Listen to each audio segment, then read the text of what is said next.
Fala pessoal, Ederson Castro, engenheiro civil. Estou na casa de mais um cliente para fazer um estudo de viabilidade técnica de regularização de imóveis. E hoje eu estou na casa do Enoque. E conversando com o Enoque, ele encontrou a gente através dos vídeos. Acho que até vídeo de depoimento de uma outra cliente, né? Acho que da Maria, que entrou com processo e deu errado.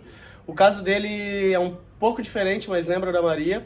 E a gente conversando, a gente entendeu que, tanto como o vídeo da Maria ajudou, seria legal contar um pouco da história dele para que ajudasse outras pessoas que, como ele, encontrou a gente tentando se regularizar. Então, já fiz o levantamento, a gente está fazendo a análise da documentação do imóvel dele aqui. E eu vou pedir para ele contar um pouco, então, do que levou ele a procurar a gente. Então, primeiro, acho que seria como que você, que identificou que estava irregular. O que te levou? Porque a maioria das pessoas, como a gente conversou, estão irregular. Só que as pessoas não sabem disso. O que te trouxe consciência, tipo, pô, eu acho que eu preciso me regularizar? Foi quando eu fui vender o imóvel, né? Tava com dificuldades para vender. Você estava com dificuldade para vender, por quê? Porque não financiava? Não tinha financiamento. Tá, o imóvel irregular, o banco não financia. Tem que ser à vista, né? O cacau. Você pode vender no cacau, como está dizendo aqui o Enoque, só que assim, a probabilidade, dizem, tem um número médico que diz o seguinte: quem não tem um imóvel regularizado, perde 30% do valor de venda. Porque basicamente você vai ter que vender para quem tem o cacau, para quem tem o dinheiro à vista na mão. E o leque de pessoas que podem pagar o imóvel à vista é muito menor. E essas pessoas que vão poder pagar, provavelmente eles vão querer jogar o preço lá embaixo. Porque por que eu vou comprar o teu à vista se eu posso comprar o outro no outro bairro ali que está regular e pagar em 20 anos, né? E aí o banco exige a regularidade. Documentação, né? Beleza, então você identificou que estava regular e aí que precisava do habite-se da planta aprovada para apresentar para o banco para conseguir vender seu imóvel financiado e ter o melhor valor que você pode ganhar nele. E aí, qual que foi a sua ação? O que você fez aí para se regularizar?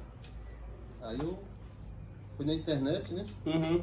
E foi no primeiro vídeo que eu vi, os primeiros já dei entrada já com o rapaz. Né? Tá, então ele achou um outro profissional, uma outra empresa que não é a nossa, e entrou com um processo de regularidade. Como é que foi esse início? Tipo, ele veio no imóvel? Ele veio, mediu, Uhum. e falou que ia se falando, né?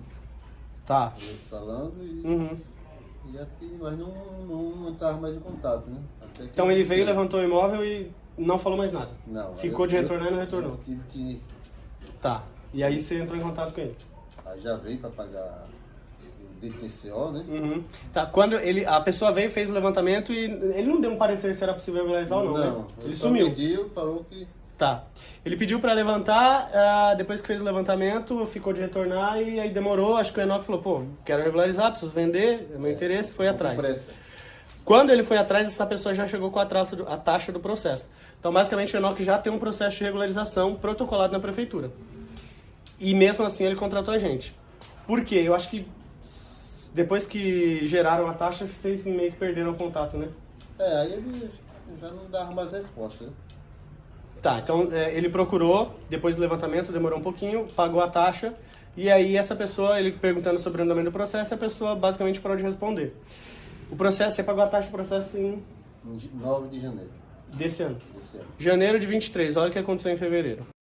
O IPTU dele vinha com 40 metros quadrados, ele pagou a taxa do protocolo em janeiro, em fevereiro chegou o IPTU com uma área construída atualizada de 281 metros quadrados.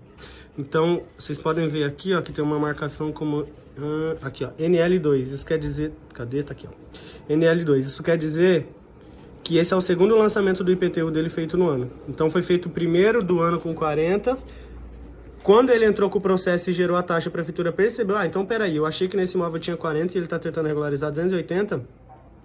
E aí, já no mês seguinte, foi lançado o IPTU de 281, e aí a prefeitura lançou a diferença dos últimos anos, que ela entende que ele já deveria estar pagando, porque ela estava cobrando por 40 e não por 280. O fato de entrar com o processo já declara os seus dados à prefeitura. Por isso é interessante você entrar com o processo apenas se tiver certeza de que vai ter resultado no processo. Porque no caso dele, ele entrou com o processo, pagou a taxa em janeiro, em fevereiro ele já está pagando IPTU mais caro, ele recebeu o IPTU atrasado, acumulado, recebeu uma parcela para pagar mais do que o NL1, que é o primeiro IPTU que ele recebeu no ano, e o processo está lá. E aí essa pessoa, você foi procurar para saber do processo e ele não respondia. Tá. Não respondeu? Depois que você pagou a taxa, não respondeu?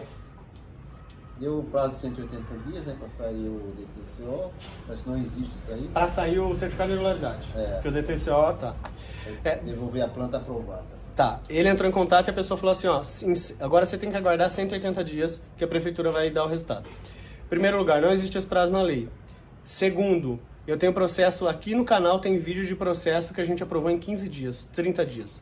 Então não existe prazo definido na lei para aprovação do seu processo. Isso vai depender das características do processo, do tipo de aprovação, porque existe mais de um rito de aprovação de regularização, da documentação que você tem e da dificuldade e tamanho do imóvel, tá? Então a gente tem processo que está rodando 1 ano, tem processo aqui também no canal que aprovou em 2 anos, que eu mostro do começo ao fim, e tem processo que aprovou em 15, 20 dias. Então não existe prazo fixo, depende muito do teu caso.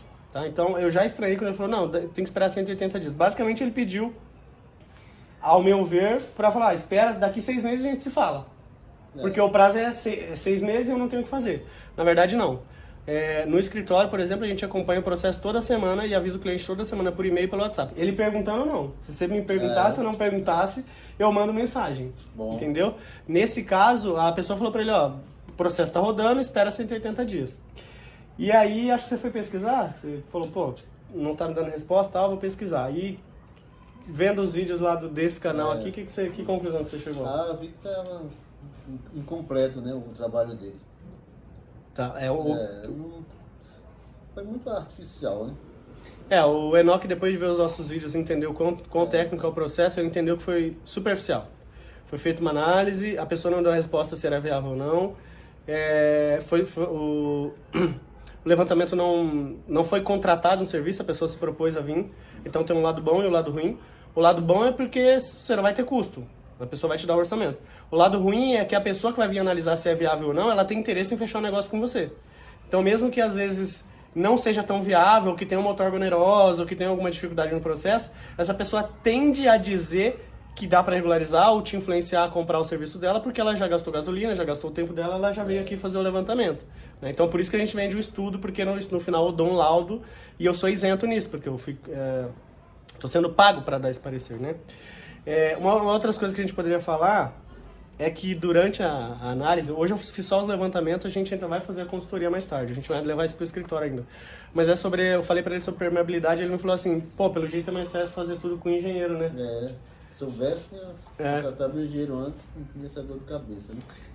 O que acontece é que as pessoas que constroem ou reformam, elas não têm a noção que precisa ter um projeto aprovado, ou não têm vontade porque ela acha que é caro.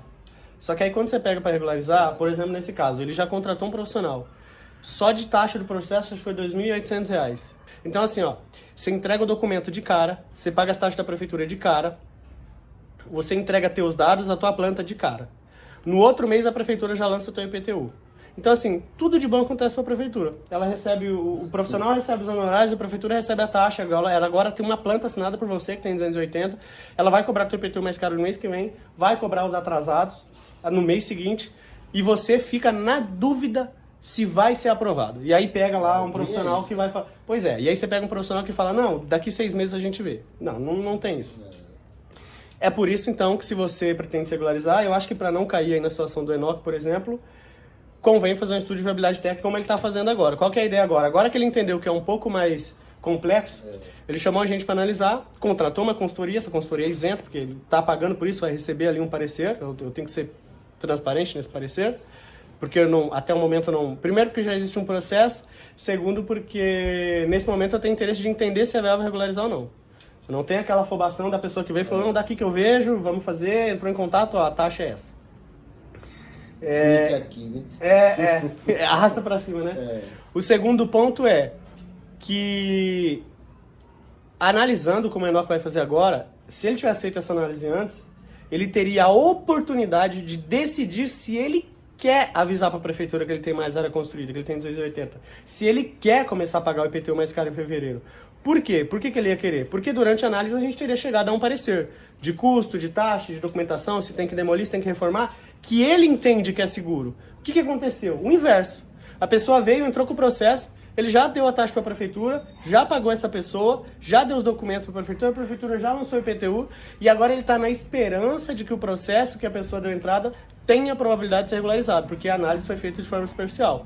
Então a gente vai fazer essa análise e depois a gente vai retornar para ele, olha, o teu processo realmente estava certo, tem que alterar isso e isso, ou tá tudo certo, ou não, foi um erro ter dado entrada no processo para que ele tome uma decisão de vender o imóvel abaixo do valor do mercado, ou desistir do processo, ou alterar o imóvel, demolir, pagar ali uma outorga para poder regularizar o imóvel.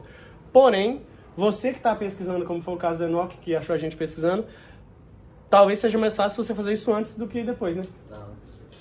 Então, se você pretende se regularizar, contrata uma consultoria antes. Identifica se você pode ganhar o processo antes. Se você vai ter orçamento do início ao final, se você vai ter os documentos do início ao final, se você tem chance de se regularizar antes, porque aí você não cai nessa situação aqui de ter o IPTU com 40, começar a pagar 280 no mês seguinte e nem saber se seu processo é viável.